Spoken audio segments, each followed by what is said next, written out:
Nous allons voir aujourd'hui comment faire revenir un ex qui a le profil d'attachement évitant. À savoir que la majeure partie des gens qui regardent ma chaîne YouTube sont des gens qui, comme moi, ont ou ont eu un profil d'attachement anxieux. Il y a ce qui s'appelle le profil d'attachement équilibré ou sécure, le profil d'attachement numéro 2 qui est anxieux et le troisième qui est évitant. Si vous avez suivi cette chaîne, vous devez voir à peu près de quoi je parle. Je vais quand même résumer à quoi ressemblent ces profils pour savoir si vous êtes dans ce cas de figure et pour savoir si votre ex est également dans le profil similaire.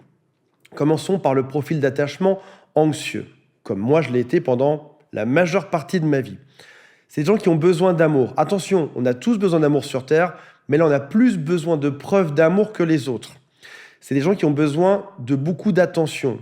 Ils ont aussi besoin de validation de la part de l'autre. Ils ont aussi besoin de reconnaissance, de connexion émotionnelle à l'autre et d'avoir des projets ensemble. Ça, c'est le profil anxieux. En gros, seul, je pense que je ne suis pas suffisant. L'autre doit me valider, l'autre doit me montrer son amour. Et finalement, ce profil porte assez bien son nom. Le profil anxieux a une espèce d'anxiété de ne pas être aimé suffisamment. Face à qui ce profil-là va se retrouver en général? Face à ce qui s'appelle un profil évitant. C'est une personne qui a besoin d'espace, besoin d'être tranquille, besoin de liberté, besoin de te mettre à une certaine distance. Il peut aussi être effrayé par l'engagement. L'idée de se marier, d'avoir des enfants, d'avoir une maison, tout ça peut lui faire peur. Il peut avoir besoin de mettre la distance par rapport à tout ceci. C'est aussi une personne qui ne fait pas beaucoup confiance en l'opinion des gens. Donc si on regarde bien les caractéristiques du profil anxieux et les caractéristiques du profil évitant, on voit qu'on est sur deux profils qui n'ont rien à voir, qui sont à l'opposé. Et donc on pourrait se poser la question, comment se fait-il qu'une personne anxieuse aille chercher une personne qui soit évitante?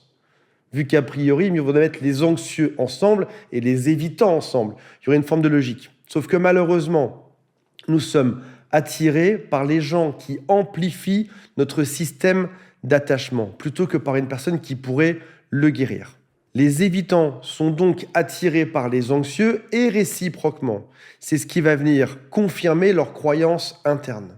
Typiquement, un anxieux peut se dire « on ne m'aimera jamais suffisamment ». Sur qui est-ce qu'il va tomber? Une personne qui est évitante et qui en effet ne donne pas beaucoup de signes d'amour, ce qui vient donc confirmer son système interne. Donc, en effet, personne ne m'aime, on ne m'aimera jamais suffisamment pour qui je suis. On parle donc d'un piège ou d'une danse entre profil anxieux et profil évitant.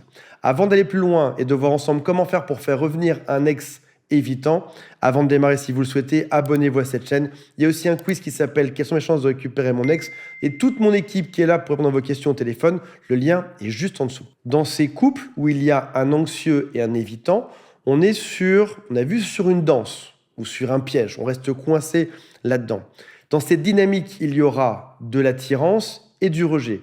De l'attirance et du rejet. Au passage, on pourrait dire que chaque couple sur Terre est à peu près dans ce type de danse. Sauf que là, on est sur quelque chose qui est amplifié, qui est bien plus fort que la normale. On s'attire beaucoup plus, on se rejette beaucoup plus. On s'attire beaucoup plus, etc. On peut même finir par avoir un sentiment de fatigue de la part des deux personnes parce que ces danses ont quelque chose d'éprouvant.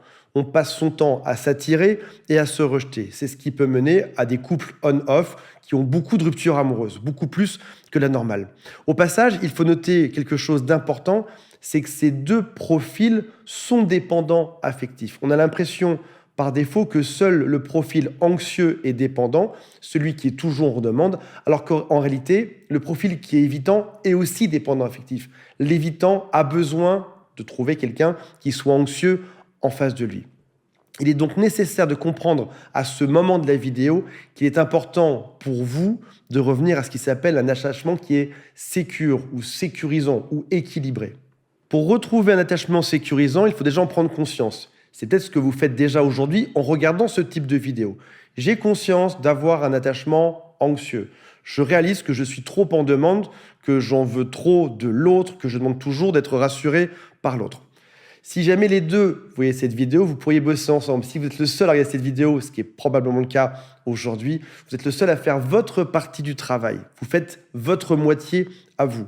Et au passage, il suffit qu'un seul des deux retrouve un attachement sécurisant pour que l'autre prenne exemple dessus et vienne se recaler sur de la normalité également.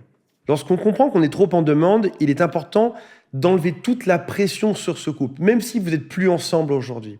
La majorité des gens qui sont anxieux auront tendance à vite communiquer avec l'autre, vite de demander des nouvelles et vite, je veux me remettre avec toi. C'est le principe d'être anxieux en réalité. Là aujourd'hui, on fait un pas en arrière, on se détend, on se calme, vous allez reprendre votre vie tranquillement, vous allez très bien.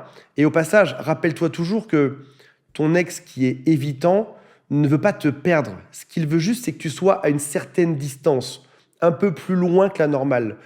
Toi, tu aimerais être collé contre lui, lui, il te veut un peu plus loin qu'un couple normal. Un évitant ne veut pas être tout seul. Il ne veut pas finir sa vie seul. Il a besoin de toi aujourd'hui. Sauf que s'il y a trop de pression, il finit par craquer et par s'éloigner. La chose qui le fait fuir, c'est la pression que l'autre peut lui mettre. Si jamais tu as un doute sur le comportement à avoir, si jamais tu dis comment est-ce que je peux lui redonner confiance, comment est-ce que je peux lui donner l'impression que je suis fiable, qu'il est en sécurité avec moi, contente-toi de recopier pile son comportement par miroir. Il ne veut pas te parler aujourd'hui, tu fais exactement pareil. Il veut communiquer avec toi, tu laisses la porte ouverte pour communiquer. Par défaut, recopie son comportement. Parce que finalement, ce qui lui donne confiance de se comporter comme il est aujourd'hui, sans se faire rejeter, sans pression, sans coup de pression sur lui. Il est important que cette personne qui a un profil évitant retrouve de la sécurité. Ne tombe surtout pas dans l'erreur dont on a parlé juste avant, l'erreur de lui mettre beaucoup trop de pression, de lui poser beaucoup de questions. Vite, réponds-moi, je suis là, vous savez ce que c'est? C'est les dizaines ou centaines de messages d'une personne anxieuse finalement, qui veut juste des réponses. Dans cette phase-là, on recopie l'autre, on est dans ce qui s'appelle une phase de guérison. Il y a eu des problèmes, ces dents se sont trop alternées, on s'est séparés. Là, on va tenter de guérir ensemble. Au passage, note que cette personne qui est évitante ne fait pas ça pour te punir.